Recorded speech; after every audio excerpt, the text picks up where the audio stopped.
Okay. So, hi guys, and welcome to this live stream about, well, Lorgar. It seems that YouTube has some new functions here, so sorry that I'm late, guys. My PC crashed on me. I don't know what happened, but it did. So yeah, I'm just a bit late for that reason. And there are some new functions that were old functions that just have returned, obviously. So, hi to everybody in the chat. This is going to be a very interesting topic. I hope that I don't miss anything. Well, there's always things that could be missed. It's Warhammer 40k, but I'm going to touch upon the things that mostly, make a huge impression on me. So, hi to everybody in the chat. Hi, Golden Astartes. Hi there, Clayton. Oh, Angel, sorry, is here. Thomas, hi to you. Well, yes, I did arrive eventually. I hope that everybody can hear me.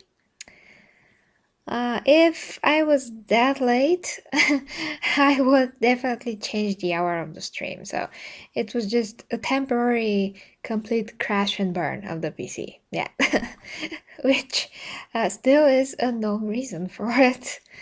So yes, let me just unglue this window here of the stream. Okay, so I can save some resources potentially. And I'm ready, guys, to start the topic. So, as many of you know, I do read all the books in some kind of an order. This order is based on, well, some fans, some veteran fans that recommended the Heresy books in a particular order according to them, whether or not the books are worth it or not. And some books are deemed to not be good as some others, but I do think that so far I have not skipped the book, I don't think.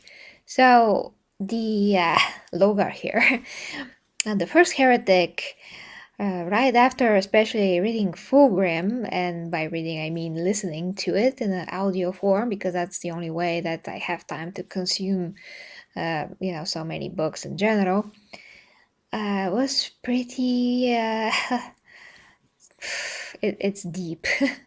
Well, in Fulgrim, a lot of other things impress me, but this is just another piece of the puzzle that is interesting on its own. I won't say that I enjoyed the book as much as Fulgrim, but for me, it's not about enjoying the book in that way, because I'm all about deciphering the deeper meanings and what this means and what that means in the book. So you can say that I can judge these Warhammer lore books by the deeper meaning and how the story is told. Is it understandable? Is it not? All of that. And I really enjoyed, the previous book and this book. Fulgrim, maybe a bit more, but once again, it's very relative. This book also has a ton of things to dig in. Yeah, so starting from the humbling of Lorgar, and I just very much enjoyed, getting into the story of Lorgar and just understanding him better. Oh, thank you very much for this feedback, dear Titan. Thank you. So, since I have a ton of things to cover, guys, and I do want to release some other videos today, I'm gonna try to hurry up, but it's 40k, so you know that, I mean, it is substantial. So, freaking Lorgar, guys, is the Primarch that... Jesus. He's supposed to be like wise. He's supposed to look most like the Emperor. He's supposed to be the most faithful, but it turns out that that's kind of the irony, that he is not.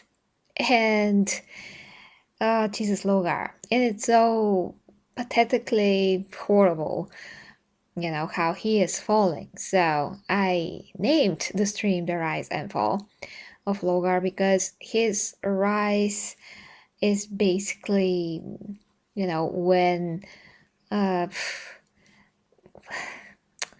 I don't know. I mean, depending on how you see it, but you can argue that he is in a higher state when he is with the emperor, and he is falling when he is serving chaos. But at the same time, that's also kind of a rise for him because he did become more, he grew up a spine, you can say, in a way, when he decided to go against the emperor. But it was all like going from one stupidity to another stupidity, basically. That is how the transition really is looking like from the outside. So, trying to get to the meat of things. Basically, guys, this guy, this Primarch, he had some good qualities, in terms of how loyal he is. But then, from the very beginning, he was misleading himself. Basically, that is what happened. He had this idea of the world and how the universe should function. He had the vision of his father, this golden figure that's gonna come down from the skies and take him, and he decided that the emperor is a god. And then when we get to this, well, actually, I should not skip the previous part where Lorgar decided to convert all the worlds super slowly so they can worship the emperor. So that's why it took so much time. Now, really getting back to the thought of what happened in those Death of Hope videos and how that moment was created in CGI was pretty awesome. The Legion on their knees being humbled. I I mean, I was very emotionally connecting to this moment by then, but now when you see it in the grand scheme of things, in the context, it's really pretty much like, oh gosh, these guys, uh, well, I don't feel sorry for them in particular. And at the same time, this whole thing is absolutely ridiculous because the Emperor didn't communicate well his truth to Lorgar and the Legion, and he did something super horrible, which is the destruction of Monarchia, which was super awesome city. There's this woman, Cyrene, I think was her name. All of those women, by the way, in 40k that are not, with special powers or something like that, just the characters that we meet in between the Astartes, basically. I'm gonna start to mistake their names at some point, but I think she was Cyrene. So, yeah, she is just looking at the city and getting blind from all the explosions and just the brightness of the lights from the explosions. All of those things just so tragic, so unnecessary. And when the Emperor actually confronted Lorgar, Reputed Gilliman also, holding his brother hostage, not hostage, but like captive and punished basically, forced to listen to the emperor, in general, forced to be in this situation because what he did, not getting explanation right away, all of those things, just absolutely ridiculous way to communicate, especially with his sons. But everything with 40k is like, well, everything 40k is like watching children talking to other children and just not knowing how to communicate anything, basically. So that is one of the fun things, but in the same time, it just doesn't make any sense because once again, like I said before, we hear constantly how these beings are supposed to be so wise, but they are not doing anything wise. Like nothing of the sort. It's just the total opposite of wise. It's just extremely immature, ridiculous, and it's like an Indian TV show or something where people just look at each other, but they don't actually talk. Things that make sense. They're like, oh no, this character did this, and there's a shot of a pigeon. 10 minutes, the pigeon. Oh my gosh, Indian movies, guys. Indian TV shows.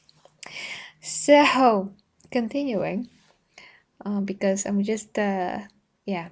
I have a Indian something trailer reaction coming, so that's why I thought of Indian movies. Yes, the drama, but when it's written good, I'm fine with that. But when it's in this way, I'm gonna give you the direct example so we can continue. So basically, what I mean is, and the moment that I'm referring to is the moment where the emperor is finally talking to Lorgar, yeah, and before that is Malkador, the Sigillite. So you hear how Malkador is this old guy, and you're supposed to like assume that he is wise, and you're supposed to feel him like this very like the right hand of the emperor, the guy that everybody should freaking listen to, And he doesn't even give a good explanation to Lorgar. He's like, Lorgar, Lorgar. I mean, whatever the Lorgar is trying to ask or say, and Malkador is Lorgar. Like, Malkador, you, you. I mean, uh, like, tell him exactly word by word, because obviously Lorgar is lost and he thought that he was doing the right thing. And obviously he is being wrong this whole time, so just explain that to him. He kinda did, but it just kinda, never really articulated anything in the way that Lorgar or anyone actually would understand, because first, this is unprecedented situation for a Primarch to be put in that super embarrassing position, for his legion and himself to be humbled in that way. All of those things just extremely humiliating for all of them. And Lorgar as a Primarch being treated like just another prisoner or something. It's horrible, and when you don't know what you did wrong, as stupid as your actions may be, you still have to get some kind of explanation so you not be wrong, and I mean so you can correct yourself. That's what I mean. And then Malkador is like, "Sire," or something like this. I'm paraphrasing. "Please talk to him. He's not gonna listen to me." And the Emperor is appearing, and he's like, "Lorgar," once again. uh, Emperor. And just when I thought that the emperor is going to finally like explain, he is like, "Well, you were doing, son, a lot of bad things, and I don't wish to be worshipped, and you are, you are going by very old ways of thinking and tradition, and that's not what I'm about." Basically, what the emperor said. And Lorgar's like, "But no, father, you have to admit it. You are a god." And the emperor's like, "No, I'm not a god." Yeah. Well, I was not convinced. So Lorgar was also not very convinced. And naturally, the emperor just, he came back up. He put the custodies to watch him, and Lorgar was very arrogant. I think that was a bit later, but he was like, "Oh, you're nothing to me. You're just so insignificant compared to a Primarch, so blah blah blah." I'm like, come on, those are the custodies. I mean, if you're gonna talk to a custodian like this, you better tell to your Astartes warriors that they're even less than nothing than just fly on the wall like flies, on the wall, or ants or something. But that's just another topic that just Lorgar and that angry moment with the custodies. And so we progress in the story, and we see how Lorgar is thinking, and he is listening to his adoptive father, basically, whispering to his ear that maybe the old ways are correct, that maybe the old gods, old religions of mankind are correct, all of those things. So eventually, basically, he finally finds chaos and a chaos demon in Griffel or something. I'm gonna make a mistake here, probably, with his name or her name. I'm not sure if it was she. And we see how chaos works. So that's actually the interesting part. Of course, that's not all of chaos. I think that was Corn. at this point, I'm not sure, but now he is worshipping Chaos Undivided in the current moment, I think. So at this time was this very disgustingly described demon that is telling him how, and this is actually very interesting, because the just differences between what the emperor is or could be and what chaos is and could be in general, and how Lorgar see things in that moment. So basically that demon explains how the emperor has lied to everybody this whole time, that he is a god, that there's a ton more to chaos and the power of chaos, and that's the future of humanity. And if humanity wants to survive, we all have to follow chaos, all of those things. And he sees, all of that on Cadia. That is also very interesting, by the way, to see Cadia, before everything happened there. I mean, before the destruction. So, and by the way, hi to the. I'm kind of getting sleepy. Sorry. Oh. Okay. So, Nishi, hoo, hi to you. Preternatural, natural. What you're referring to? But hi, dear Ivy. Well, long day. Yes, you can say. So, continuing, I have to stay focused here because I really don't want to forget something. So, yeah, I'm still thinking about Monarchia for some reason. Angel, I think that you're a bit, how to say this, too excited, and otherwise, for some reason. And Lorgar himself, you're late. Well, don't worry, you can always come back to the beginning. Okay, continuing, because if I don't continue, I just gonna forget. There's a real lot of things. So basically what I want to focus on is how that demon explained things and what that means, for chaos and for the emperor. So the demon, of course, being the demon, shows himself, herself, anyway, to be this super disgusting and actually smelly creature. We also see how the humans, not the humans, but the Astartes have to lower their shields when they're in the warp so the demons can take them. I mean, once again, we have this, repeating confirmation that in order for a demon to take hold of anyone, Astarte, whoever it is, they still have to consciously accept that and consciously let them in.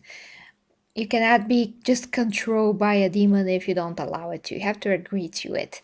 And of course, when they agree to it, they see how horrible it is in a way, but they still are like, well, that's better than, being with the emperor.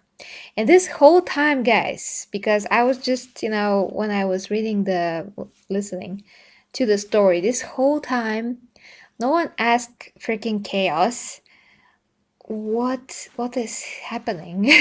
They're like, oh, so the emperor is an ass and you are super because you're telling us the truth. Like, why are you not questioning Chaos? Why are you not being like, what is in for you? What are you gaining from this, from us? I mean, the Astartes, Lorgar, the whole Legion, the Word Bearers, anyway. What is Chaos gaining by, convincing everybody to join them? Why is not, like, nobody is asking this question? Nobody. They're just like, well, wow, these beings, they're telling us the truth. Are you sure? Question them. Like, question why are they doing this? What is in for them? What are they gaining? Nobody asked. So Lorgar supposed to be wise. He's supposed to have genius level intelligence. Oh, I'm gonna tell you one thing. Intelligence is nothing without wisdom. Because wisdom is the quality that you need to utilize the intelligence to be able to actually wield it. And if you don't have wisdom, you just have basically nothing. So everything is connected. You cannot be intelligent and not be wise. Just yeah, you just can't, you know. For instance, well, I don't know why I'm thinking about this exact, example, but anyway, it's very good analogy and example. With Iron Man, he's very intelligent. He can create a ton of technology, the Iron Man costume, weapons, everything. Tony Stark, you know. But when it comes to wisdom, he's not that wise a lot of the times. He does have some wisdom, yes, he does.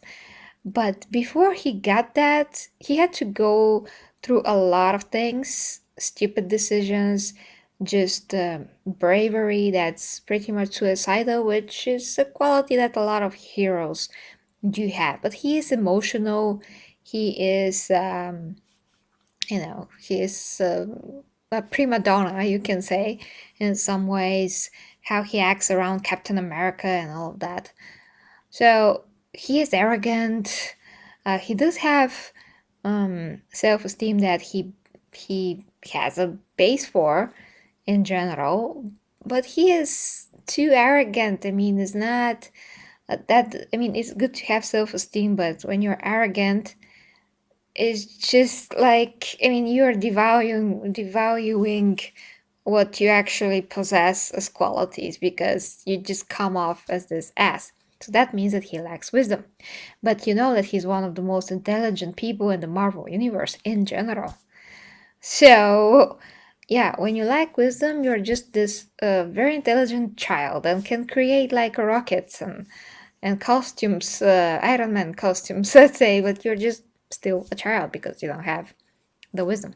And it's the same with the Primarch. So they could have intelligence for certain things to memorize, how to work with a ship or strategies or stuff like that, that require a lot of compute power.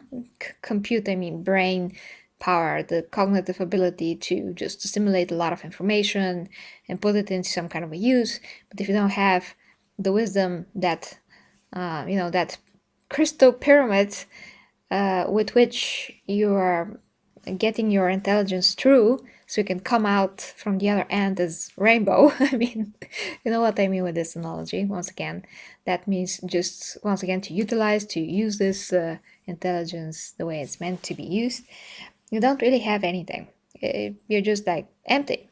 So that's how the Primarchs are, and they're all flawed in some way. So I'm pretty sure that reading the other books, the same pattern is gonna come out once again. Every Primarch is going to have qualities from the Emperor, and those qualities are gonna be, well, great, but they're gonna come with a ton more minuses, ton more flaws that are eventually the Primarch's downfall, or the thing that just makes them really imperfect and all of that. Not only the traitor Primarchs, but the other ones as well. And Guilliman. Guilliman is this, comes out at least, is this very, I don't know what's happening to me, but I think it's my hair tickling me. But yeah, so Guilliman is this guy which, Dark Heights you, which just comes out as very arrogant and doesn't speak to Lorgar, doesn't respect Lorgar. And I don't think that that's very good. I mean, they're all Primarchs. They should have some kind of a mutual respect, no matter if Lorgar is the one that is not fighting that much and he is not the one that just enjoys direct violence and the sword to be in his hand and for him to be an actual warrior, and he enjoys more of the reading and the search for the truth, which is one of his, biggest minuses. I mean, it's awesome that he's searching for the truth, and then and that the emperor did lie to him. But it's not awesome that in the minute where he found a supernatural being or beings that told him blatant lies as well, and mixed with some truths, of course, because that's how evil works.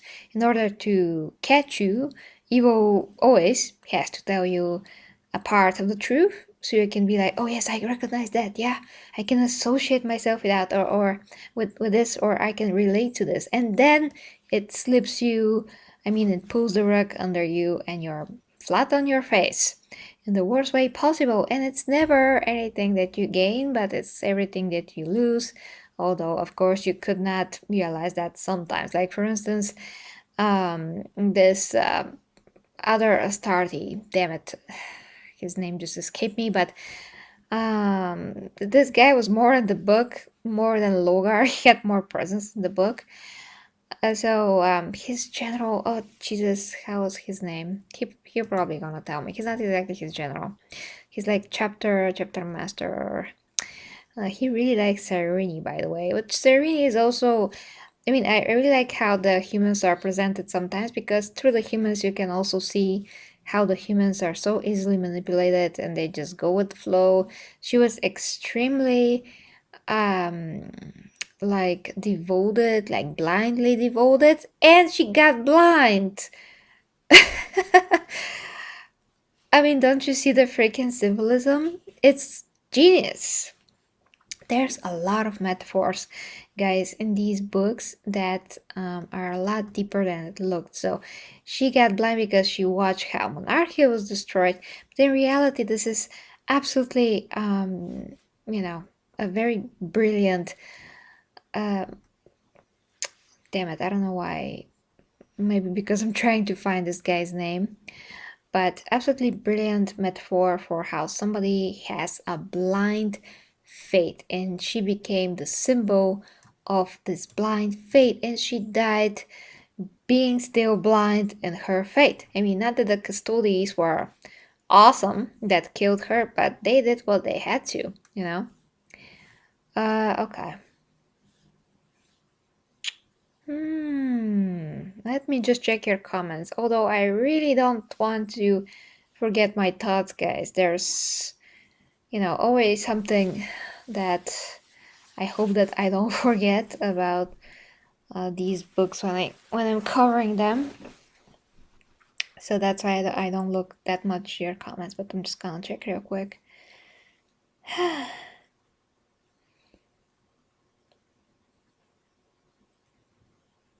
Dear Ivy. Yes, hello, Gar. That's what I meant about chaos. But it's not only chaos, guys. Like I've said, 40k is not did not discover hot water.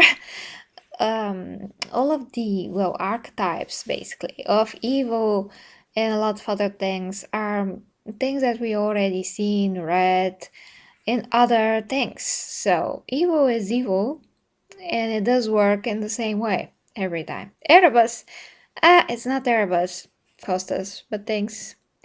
It's not Erebus. Damn it. The guy that really liked Serini. I'm talking about this guy. I don't think his name was Erebus. I think Erebus was somebody else.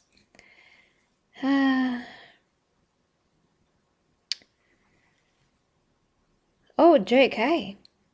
Just saw you there.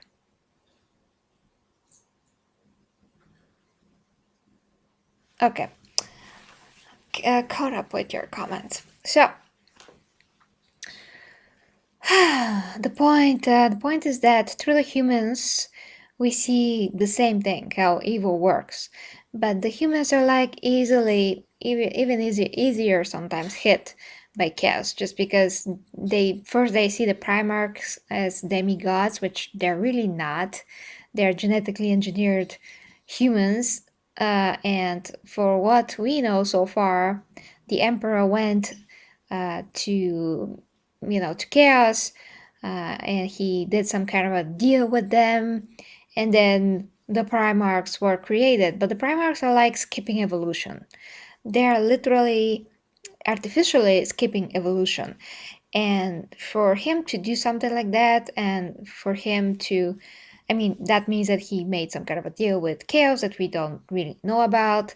But doing something prematurely does have some kind of a cost. And that caused, I think, was all of their flaws and chaos that left a back door to this so they can take them, I mean, spread them through the universe and then try to corrupt some of them and all of that. Now, if I have to talk about, because from this topic we can also talk about how the emperor is contradicting himself, and he doesn't really look like somebody that is good at all. He just looks like another guy that just wants the power, but he's not good. No. He may be better than Chaos in some ways, but he looks like a guy with huge ego that just thinks that just because he's powerful and knowledgeable, that is enough to defeat four super powerful gods of chaos, lie to them, trick them, and still rule over humanity, which humanity he enabled to feed chaos this whole time. That's the stupid, like, contradiction, because all the actions of the emperor led to the heresy. The fact that he does not explain anything to the Primarchs, the fact that he doesn't, he didn't say anything about the webway. They all thought that he would just went to Terra to do his own thing, and he left them in charge. I mean, that's how Horus was the whole time. He's like, the Emperor, he betrayed us. He went to Terra to do whatever he wanted, and we are just here like little children, just, totally and utterly left to our own devices. And I'm like, what are you talking about? I mean, I agree that I personally not only agree, but I'm saying this, that the emperor should had brought them to speed. I mean, the Primarchs, and tell them about how he's thinking, how he's working, what he's doing, and why they are in charge of the freaking crusade instead of him. And that's a big honor if you think about it. And it's a big honor that Horus was promoted to War Master and all of that. But he was like, so through his ego, he was manipulated to be like, well, the emperor left us here to our own devices, and he's like, doesn't care. It's literally like the common folk complaining that the government is into their own asses, and the common folk doesn't know how to rule, so they're questioning everything all the time. I mean, for the most part, I'm just referring to situation in some countries or in general. I mean, you know how it is. Governments in a lot of countries, they're just horrible in a lot of ways. Ours is too.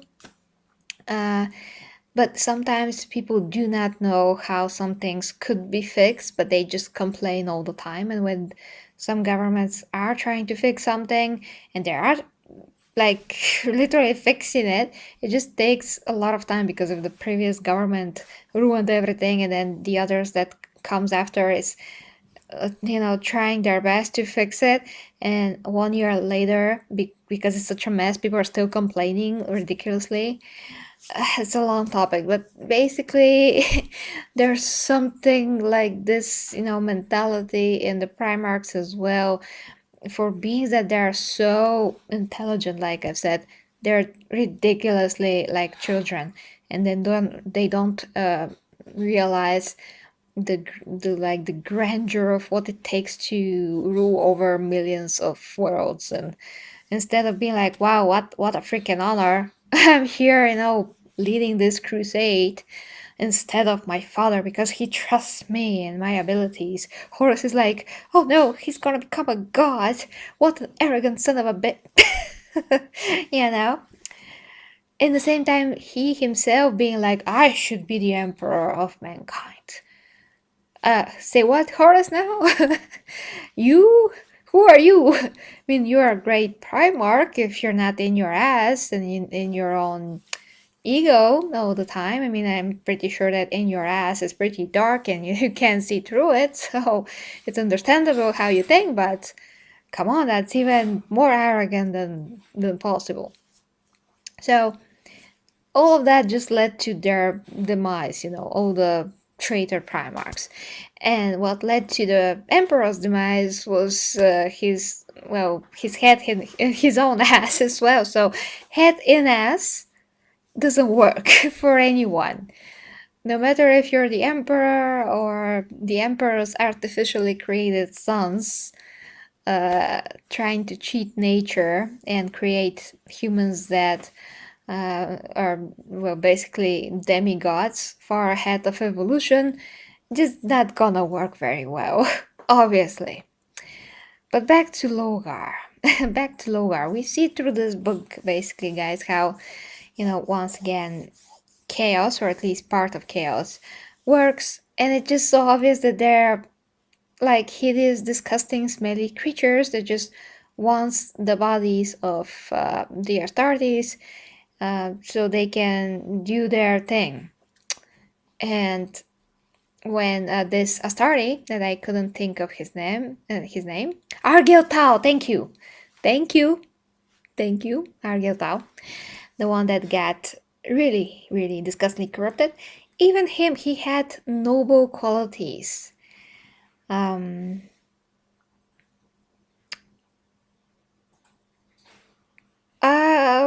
Angel.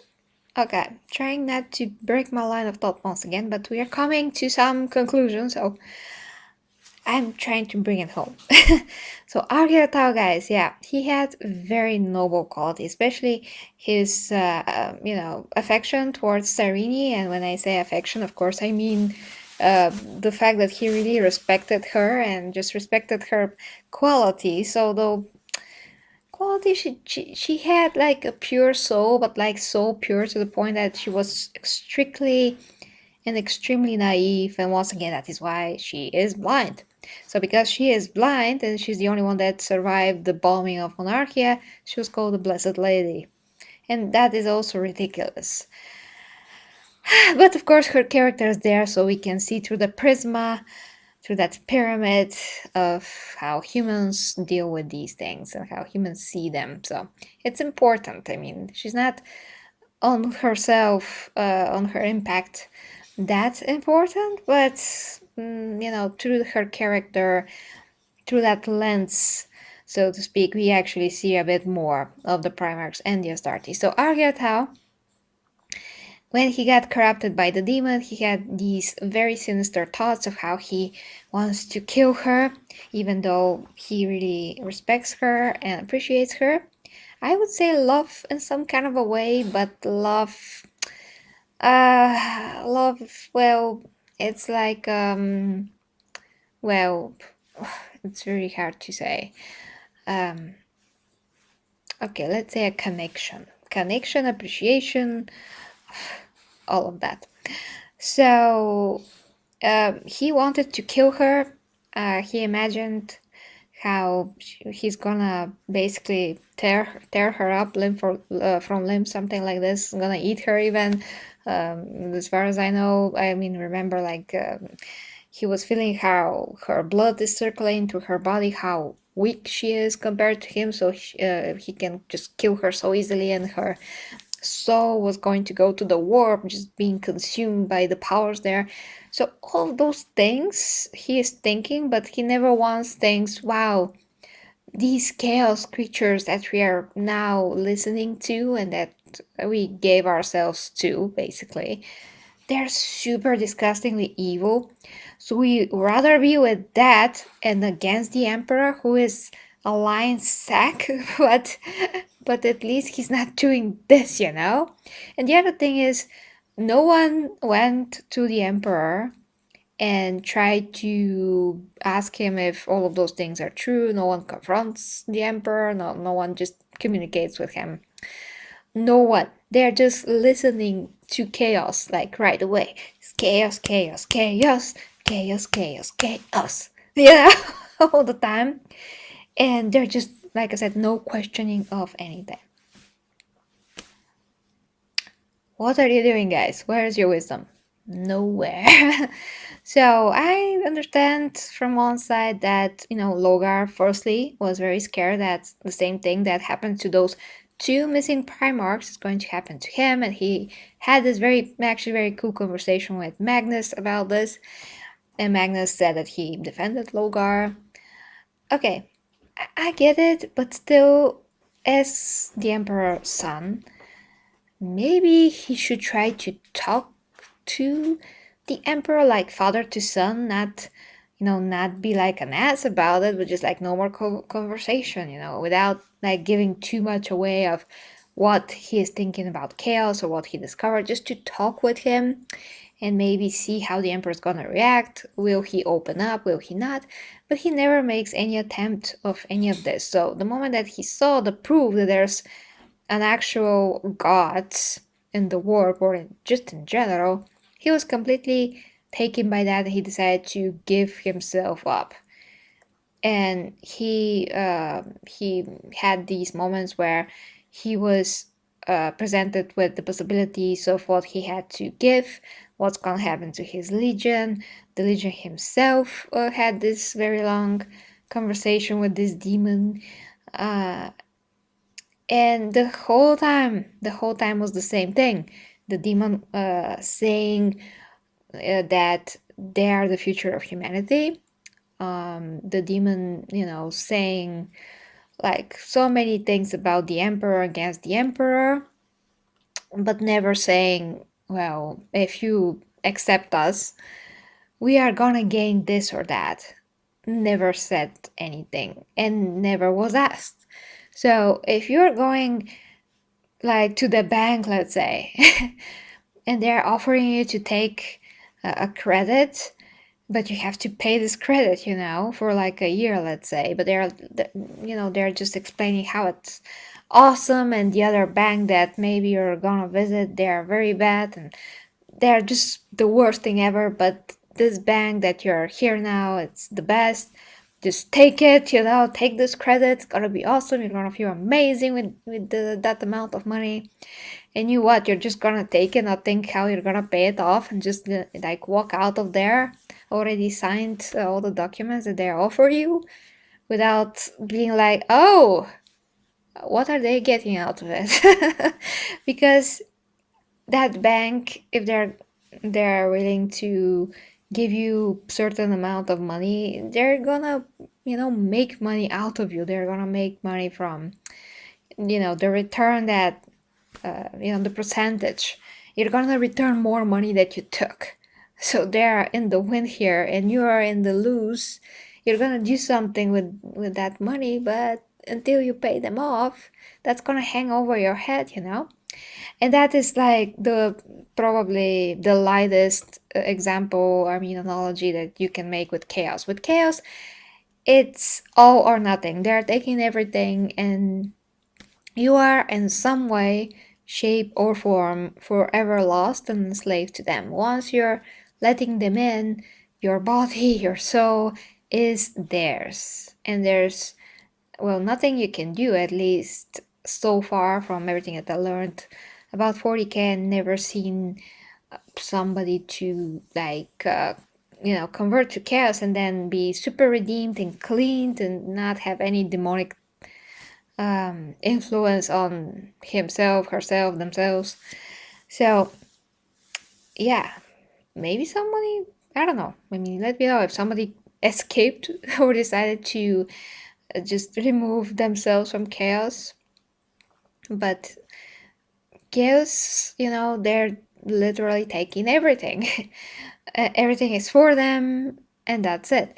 And although the Emperor is the anathema, and that's the other thing, that all of those books, since I started, they all connect in very interesting ways. The moment where the Astartes are in this vision that was actually other reality from the past, with that that place where the Primarch's pods were before they got separated, and how the demon said that the Emperor could sense them if they tried to meddle with something, so they can actually change the past if they wanted to.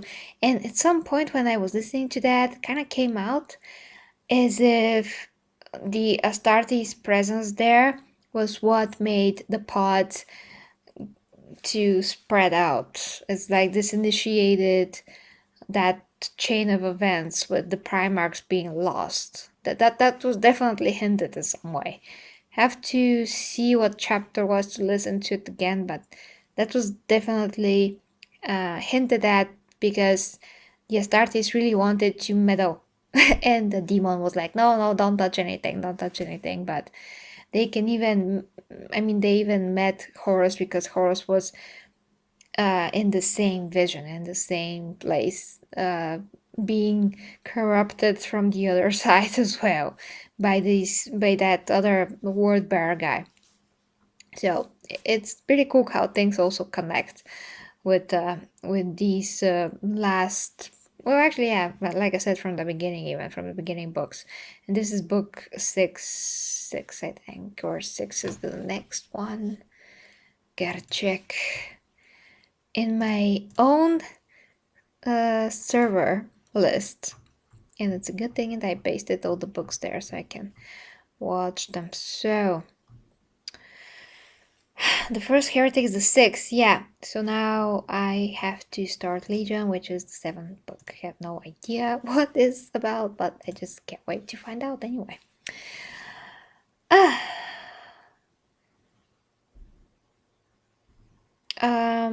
Okay. I'm checking the comments. Just wait a sec. Oh! Well, Lorgar, I'm just saying things like I see them. The Emperor, well, hi to Mr. G. Gollop. That's kind of a bit far away from me, but I think so.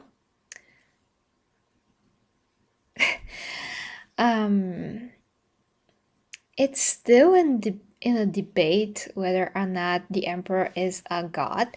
I know that he seems like it, and obviously he does have some powers that you could associate with godlike powers, or you could say that it looks like he is a god, but he could be just the pinnacle of humanity, which is possible to mean that the pinnacle of humanity in evolution will become something that you can say is a godlike being, but is not a god, because he is still in a material body and he is dependent on that body, and we don't really know what's gonna happen if he completely dies and goes to the warp. If he cannot keep chaos away from him, maybe he's gonna be vulnerable, maybe not. The Star Child is something else that is not sure how canon that is yet, but I mean that there's also a lot of written stuff to suggest that the Emperor is just the pinnacle of humanity and not an actual god, but he wants to become a god so he can totally oppose chaos for the purpose of just ruling over absolutely everything, but not for the good of humanity. Like, the good of humanity is just the excuse for everything that he does, all the bad and all the good, mostly the bad, you can say. I mean, he can still be not a god and have all those powers. Like, he can. Uh,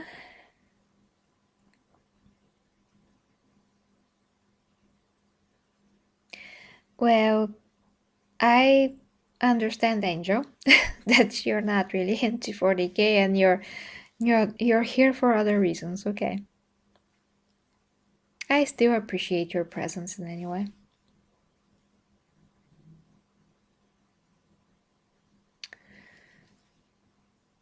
Huh.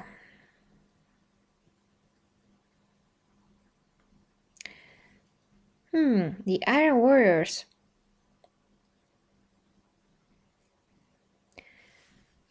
They're not corrupted? What do you mean they're not corrupted? That they do not have a lot of physical, changes to them? Well, Okay, well, Angel, I do appreciate your enthusiasm, for sure. So, guys, there's a lot of things, of course, in 40k that could be said about Lorgar, but but I think that the main takeaway from the books thus far and from this book is how chaos corrupts, no matter who god it is. It's pretty much just playing off of their weaknesses, their flaws. That's obvious. That is always how any evil from any universe works.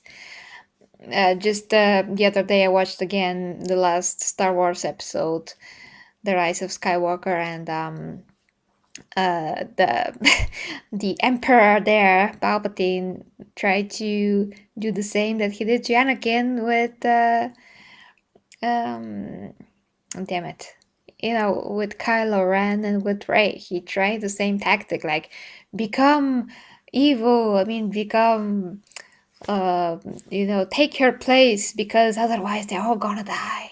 That was a line towards Rey. And that's the same thing that he said to Anakin, come to the dark side so Padme would not die. But then, because he went to the dark side, Padme died.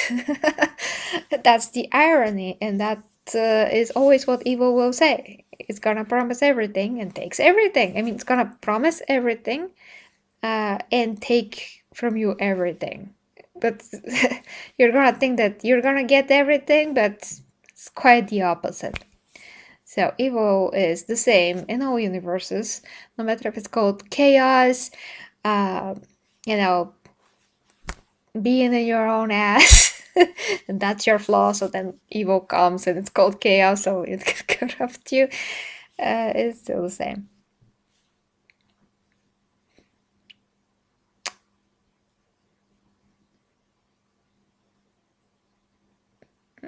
Oh, I see. Well, that's interesting manifestation then for the Iron Warriors. Uh, the rise of Palpatine. Yeah, that's gonna be so funny, Palpatine against the Emperor. The Emperor should win. Well, it's what I think, but who knows? He has major lighting powers, but the Emperor has other powers too. That's actually cool versus Palpatine versus the Emperor of Mankind, don't you think? Uh, yeah. I mean, Thomas, there's a lot of things now that I watched it again that are a bit absolutely ridiculous. I enjoyed the movie overall, but I do see the flaws in it, especially now when I watched The Mandalorian, and The Mandalorian just made a lot better.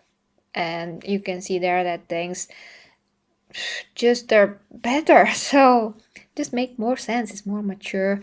Where the movies are trying to be like the old movies by being the new movies. So it's kind of a mess in that way. That's why I just can't wait for the other shows as well. Besides The Mandalorian. Rey Palpatine. Yeah, but she took the Skywalker name. Um yeah, both of them screaming unlimited power. Power. Yeah, it's gonna be funny. Okay, the cat whisperer. Hi to you. Well, I'm good, thank you. Hope that you have a great Monday. Um, Tales of Heresy. What is that? Is that another book? Yeah, I know. Yeah, Dave Filoni. Well, he's sometimes hit or miss, but I like how he's working with um, damn it, with the freaking damn it, how I managed to forget his name. Oh, geez. Okay, you're gonna tell me in 2 seconds, and I probably gonna remember. But yeah, I just love how those two guys that the other guy just forgot his name work together. Oh, uh, the commando video. Commando video. What was that? I'm sorry, I just can't think of it in the moment. I constantly have a list with recommended videos that I have to watch or have to review something, and it just slipped my mind what it was. Um, oh, Ferris, hi to you. Ah, from cinematic captures. Yes, yes, yes, yes, yes. Yeah, yeah, absolutely. John Favreau. John Favreau. Yeah. Ah, indeed.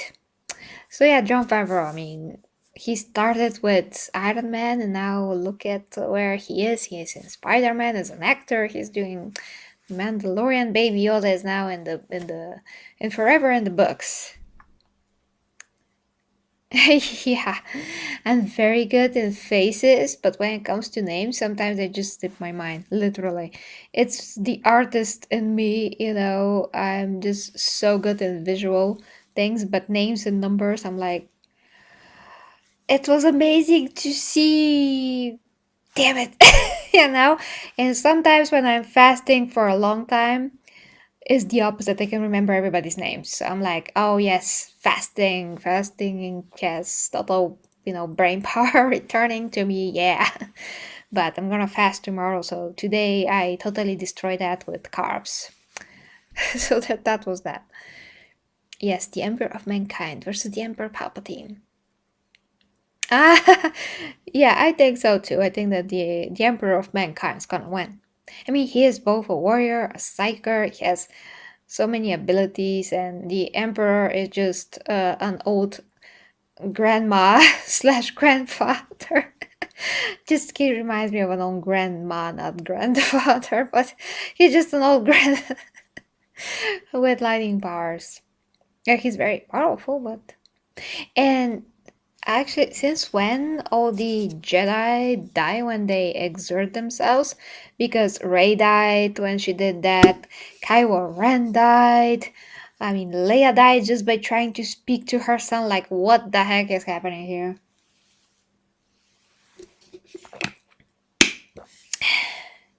Oh, really? You haven't watched Death Stranding when I should return to the game? I'm just still playing Assassin's Creed. Turns out that there's one more mission, and then I have to actually get to Cyberpunk. But I'm waiting for the game to be a bit more updated, so there's no rush with Cyberpunk, really. Hmm. Well, why would you think that Flashpoint's gonna fail? I mean, it's not like we have any idea of how this movie is gonna go. Actually, it's a brilliant idea to have Flashpoint because they literally can reset a lot of things that happen, just start anew. Although I don't want that, but they still can fix or just bring characters that were not there. And the universe can be brighter and lighter if somebody wants because he can just make the world in such a way that everything just brighter, which also gonna make sense in the Flashpoint context. A lot of things could be changed, literally, visually, and context wise.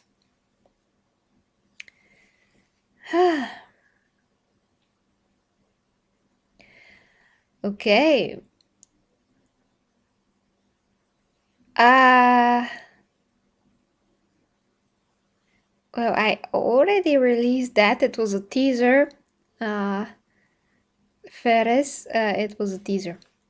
Trailer to my new OnlyFans video.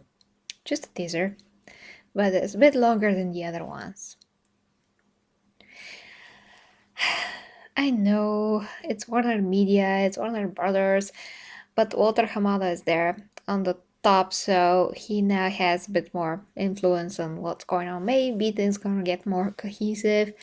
I personally don't mind for the movies to be on their own and then connected in the general sense that they're all in the same universe. But we'll see. I mean, if they try to do things like Marvel, it's not gonna work, so this is another way to do things. I I'm just gonna wait and see, Now we're gonna have two Batmans or even three Batmans. I mean, we're gonna see. In a context of a multiverse, everything makes sense anyway. Yeah, teaser. No, they actually do not. They are not trying to be Marvel. That's the thing. And even Zack Snyder the other day said that they cannot be Marvel even if they try, because what Marvel did is already an established pattern, of how they do everything. They started from a long time ago, and each movie connected to the other one in some way, and they expanded the universe with each movie. And those are just a lot of years of building.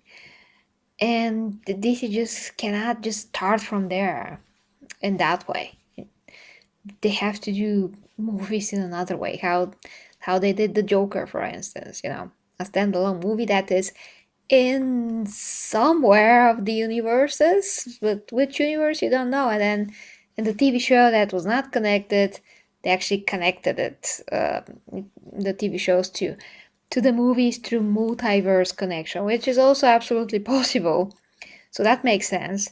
I mean, the Flash, Ezra Miller's Flash can go to the DC movies if he wants, and the DC movies just the other TV Flash. I mean, they can talk to each other because obviously they did, and all of those things can happen. They will not happen probably in the movies, but the point was to say that, well, there are multiple, like, endless multiverses, and those heroes like exist in different worlds, where the CW universe is the shittiest one. But we just, we just don't know that, because in the TV shows it's awesome for them, but for us it's like, I'm not watching another episode of Supergirl because it's cringe. And all of those things. I totally digress from the topic, guys. That's not good. That's not good. But we started about Star Wars and things just went from there.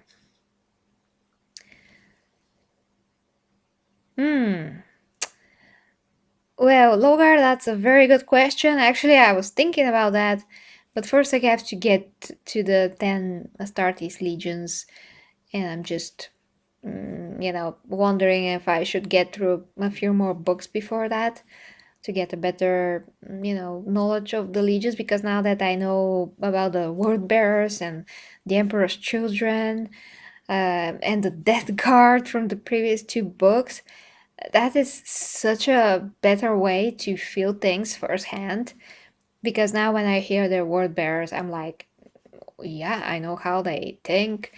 I know how they fight for the most part, and you just have this feeling that you just know them in their core. It's totally different when I watch a video about 40k and they're like, well, let's say, the Ultramarines, their Primarch is this and they do this. You don't have the same connection. You can get the facts, but that doesn't mean that you actually know the Legion, or the Primarch exactly. You're gonna get a pretty good idea, but just not the same. You don't actually know the Primarchs or the Legions because you have no connection to them. It's the same thing when somebody comes and tell you about a character. Like if somebody comes to me and tells me about Xena, but I don't, I just don't know anything about Xena. Then, oh well, she's this very cool, powerful woman that's also a warrior, but that's not even covering what she is in her character, her just you get so much more of how she is as a person, everything. So that's why I'm thinking to maybe postpone that so I can get like really firsthand on the legions. And yeah, maybe I will do second one for the Primarchs and second and like a first one for the legions. In that way I can still like judge which could be more cooler than others, but it's not like fully 100% how I like to do things, and it's like fully objectively. I can like go on their perceived qualities, but once again, when somebody is telling me a story, he is still putting something from their own perception in that, and that's not my perception. So it's good to see firsthand everything. But in the meantime, we do have so much more 40k to get to anyway. So yeah, but it is on my list, on my textbook that I'm writing down some topics literally, so I will not forget it. Okay, let's uh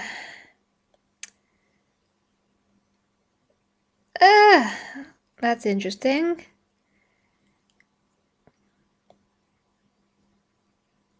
I am not sure if I have a game that I hated particularly. The last that was part 2. I ended up liking, but being very saddened and disturbed by it. So that's it. You can watch my review of the game if you haven't. I made a full review of it. Well, thanks, DS. Ah, okay. Doom Eternal. I really want to finish it, but sadly it's only on my PS4 Pro, which I don't have, so it's on my PSN. I don't have it on PC, but I really love to finish Doom Eternal. Actually, a lot of people congratulate me for the fact that I was very critical of The Last of Us, and you can watch my streams and how I was, well, almost crying at some points on live stream, and then the conclusions that I reached, and I ended up appreciating The Last of Us Part 2 in a philosophical way. But that is not even covering what happened with me. I just went on this emotional journey with the game that I didn't expect it at all. And I was so critical and so disappointed.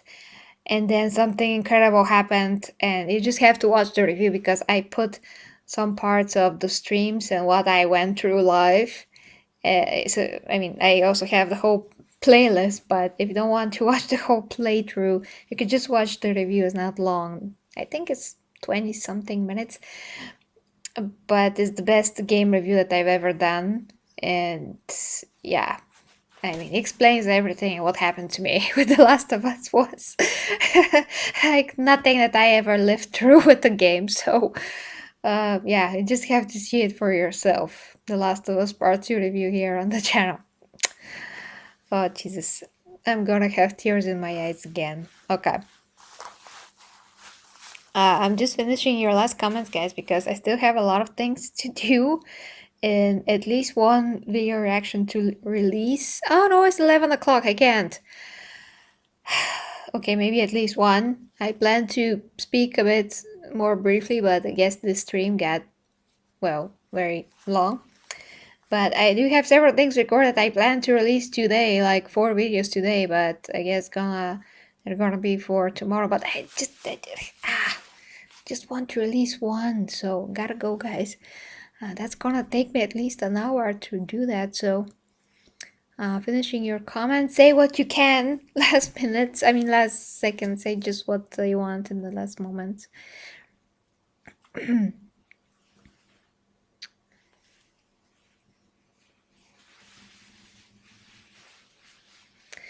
Oh, Ivy, thank you. Oh, for the link. I can't open it. Yeah, the link is not working for me, dear Ivy. Can you check it? I have to check the chat again because... Oh, you posted again? Okay. It says something went wrong and I can't open it. Okay, let me see if I can post it real quick.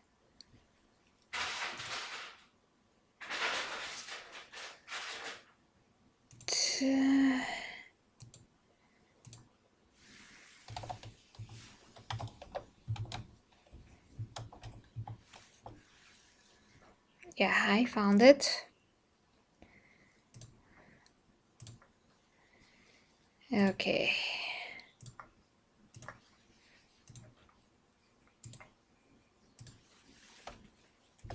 Okay, here it is, guys. what happened, but it didn't work for me. But anyway, here it is. Wow, I'm watching myself. I'm almost crying right now. Okay. Oh, so guys, thank you very much for watching. Yeah, we're gonna see each other very soon. And if you'd like to support me, guys, as always, you can become a member of the channel and have great badges and emojis in the chat. And of course, for additional exclusive content, only at my OnlyFans, sex and fitness education. And there's always Patreon. But with that being said, guys, sleep well. Till next time. Sorry. Till next time. With me, Gary G Reviews, guys. My dear Gary T's, Golden Astartes.